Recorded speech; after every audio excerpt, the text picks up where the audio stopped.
कर लो। थोड़ा आगे आ जाओ, मैट पे से आगे आ जाओ, कोई बात नहीं। बाजी तो हो जाएगी, उसके नीचे इकट्ठी हो रही। अस्सलामु अलैकुम वरहमतुल्लाहि वबरकातुहू। नहमदुहु व नुसल्ली अला रसूलिल करीम। अम्मा बाद, फ़अऊज़ु बिल्लाहि मिनश शैतानिर रजीम। बिस्मिल्लाहिर रहमानिर रहीम। मेरी तकरीर का उन्वान है फ़लस्तीन के बच्चे। जब अपना काफ़िला आज़मू यक़ीन से निकलेगा, पीछे को जाओ, पीछे। जब अपना काफ़िला आज़मू यक़ीन से निकलेगा, जहाँ से चाहेंगे रास्ता वहीं से निकलेगा। लिबास कहना होगा जब तन पे अपने, लिबास कहना होगा जब तन पे अपने, न फिर कोई सामने से निकलेगा।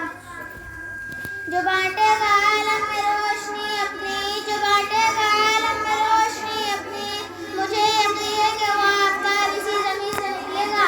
फ़लस्तीन के मुसलमानी बच्चों ने भूख से निढाल होकर कहा, या अल्लाह मुझसे मेरी ज़िंदगी छीन ले ताकि मैं जन्नत में खाना खा सकूं। हैरान हूं कि इसी को रोऊं या फिर रोऊं, हैरान हूं कि इसी को रोऊं या फिर रोऊं। मक़दूर हो तो साथ रखूं आखिर में।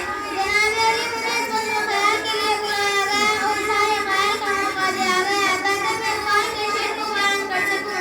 सबक पढ़ के सदाकत का, अदालत का, शुजाअत का, सरदारी वक़ार से ये बात करते हैं अदलिया की कि हमारी दादों में बैठे चीज़ों की ज़मीन जिंदा है। सच ये नहीं कि हमारी अक्ल जिंदा है, बल्कि सच तो ये है कि हमारी अदलियत कब चादर का जनाजा निकाल चुकी है। जनाब अली सदाकत